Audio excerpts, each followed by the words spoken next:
নতুন ধরনের রান্না হচ্ছে। তো মাকে জিজ্ঞেস করলাম, মা বললো নাকি এটা দিদা রান্না করতো, এটা চট্টগ্রামের রান্না। তো আজকে সেটাই আপনাদের সাথে শেয়ার করব। সমস্ত উপকরণ সহ কি কি পদ্ধতিতে এই রান্নাটা হচ্ছে দেখতে গেলে পুরো ভিডিওটা দেখতে হবে, দেখতে থাকুন। আর মা এটা মানে তোমার মা রান্না করতো এই রান্নাটা? হ্যাঁ, আমার মা রান্না করতো, এটা বাংলাদেশের রান্না, চট্টগ্রামের। আচ্ছা, এই রান্নাটি করতে উপকরণ স্বরূপ রুই মাছ লাগছে, বিজলা শিম, আদা জিরে দিয়ে ধনে দিয়ে বাটা, আলু, টমেটো, পেঁয়াজ, কাঁচা লঙ্কা, আর অবশ্যই লাগবে হচ্ছে গিয়ে মেন ইনগ্রিডিয়েন্টস হচ্ছে কুমড়ো শাক। একটু কচি দেখে কুমড়ো শাক হলে খুব ভালো হয়। তেল গরম হয়ে গেছে, মাছটা ভাজা চলছে। মাছ আমরা দিয়ে দিয়েছি। রুই মাছের এখানে গাদার পিস দেওয়া হয়েছে, দাগা যেটাকে বলে, দাগার পিস দেওয়া হয়েছে। ভালো করে মাছটাকে একটু ওলট পালট করে ভেজে নিতে হবে, বেশি কড়া করে ভাজবেন না।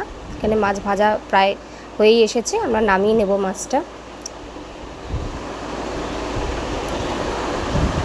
মাছ ভাজা হয়ে গেছে।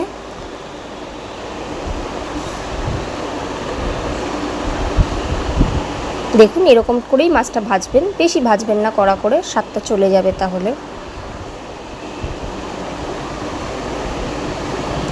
এবার কড়াইয়ের মধ্যে ফোড়ন স্বরূপ দিয়ে দেব হচ্ছে গিয়ে 5 ফোড়ন, গোটা জিরে, কালো জিরে।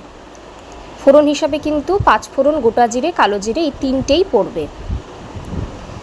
ভালো করে ফোড়নটা একটুখানি ফুটে গেলে আমরা কড়াইতে দিয়ে দেব কেটে রাখা আলু, টমেটো, কাঁচা লঙ্কা আর পেঁয়াজ। এগুলোকে ভালো করে একটু আমরা সতে করে নেব, মানে একটু হালকা ভেজে নেব।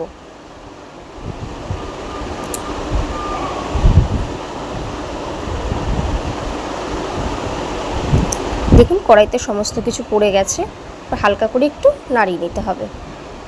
এবার আমি টমেটোটা দেব,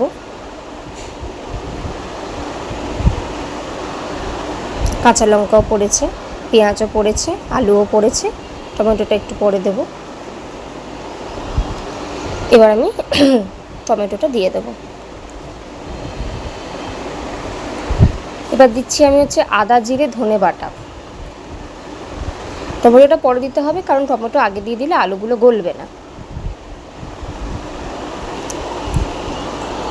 বাটা মশলাটা দেওয়া হয়ে গেছে। এবার গুঁড়ো মশলা দেবো আমরা, জিরে গুঁড়ো, হালকা জিরে গুঁড়ো যেহেতু জিরে বাটা পড়েছে, একটু ধনে গুঁড়ো, লঙ্কার গুঁড়ো, শুকনো লঙ্কার গুঁড়ো, হলুদ গুঁড়ো,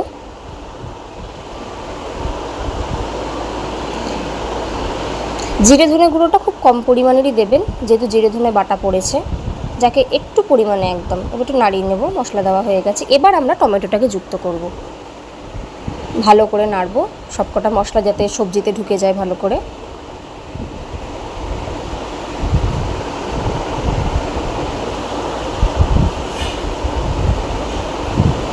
আচ্ছা, এখানে আমি কালারটা যাতে ভালো আসে তরকারিটার, সেক্ষেত্রে ইউজ করব হচ্ছে গিয়ে কাশ্মীরি লঙ্কার গুঁড়ো। আপনারা যে কোনো কোম্পানির কাশ্মীরি লঙ্কার গুঁড়ো ব্যবহার করতে পারেন।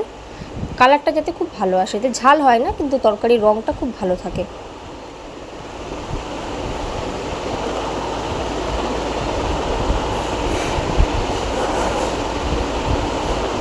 এবার যে বিজলা যে শিমটা কিন্তু ভেতরে বিজলাই কিন্তু দিতে হবে, সেই বিজলা শিম দিয়ে দিলাম। ভালো করে একটু মশলার সাথে মাখিয়ে নেব শিমটাকে। প্রথমেই ভিডিওতে দেখেছেন যে মা বলছে যে এটা আমার দিদার রান্না, চট্টগ্রামের রান্না। তো এই রান্নায় মা খুব শখ করেই রান্নাটি করছিল এবং সমস্ত স্মৃতিচারণ করতে করতে।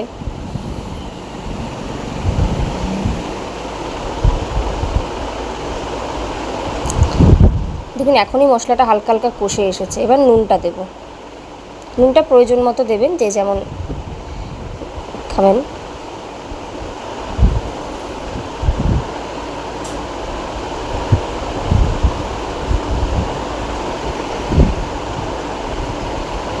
হালকা চিনি ব্যালেন্স আসার জন্য, যদি কেউ না দিতে চান নাও দিতে পারেন। তরকারিটাতে ব্যালেন্স আসার জন্য আমরা চিনিটা ব্যবহার করি। ভালো করে আবার একটু মশলাগুলো নাড়িয়ে নেব, আমরা কষিয়ে নেব ভালো করে। টমেটোগুলোকে একটু ভালো করে খুন্তি দিয়ে একটুখানি নাড়িয়ে করে দেবেন যাতে মিশে যায় মশলা। এবার আমরা অ্যাড করছি আমাদের মেন ইনগ্রিডিয়েন্টস যেটা, সেটা হচ্ছে গিয়ে আমাদের কুমড়ো শাক।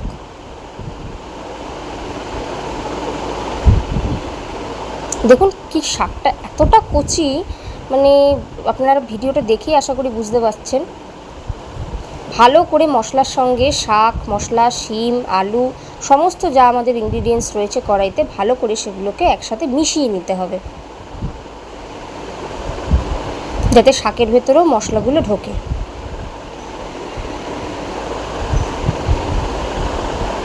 এই রান্নার কিন্তু মেন ইনগ্রিডিয়েন্টস কিন্তু এই বীজওয়ালা শিম আর কুমড়ো শাক, কারণ এটাই কিন্তু একটা নিত্য নতুন ধরনের জিনিস পড়লো অ্যাজ আ মাছের ঝোলে। দেখুন আমাদের মশলাটা কিন্তু ভালো রকম কষে গেছে আমাদের রান্নাটা। দেখুন শাকগুলো কিন্তু অনেকটা নরম হয়ে গেছে, তেলও ছেড়ে দিয়েছে আমাদের মশলা থেকে। এবার আমরা জল দিয়ে দেবো, ভালো করে জলটা ভালো করে নাড়িয়ে নেব। এবার মশলাটাকে মধ্যে যাতে ভালো করে কষে যায়, মশলাটা যাতে ভালো করে সবজিপাতির সাথে ঢুকে যায়, আমরা জল দিয়ে ঢাকা চাপা দিয়ে দেবো, ঢাকনা। উপর থেকে শিমের বীজগুলো দেখা যাচ্ছে, দেখুন বীজগুলো কি সুন্দর লাগছে তরকারিটা দেখতে। এবার ঢাকনা চাপা দিয়ে দিলাম।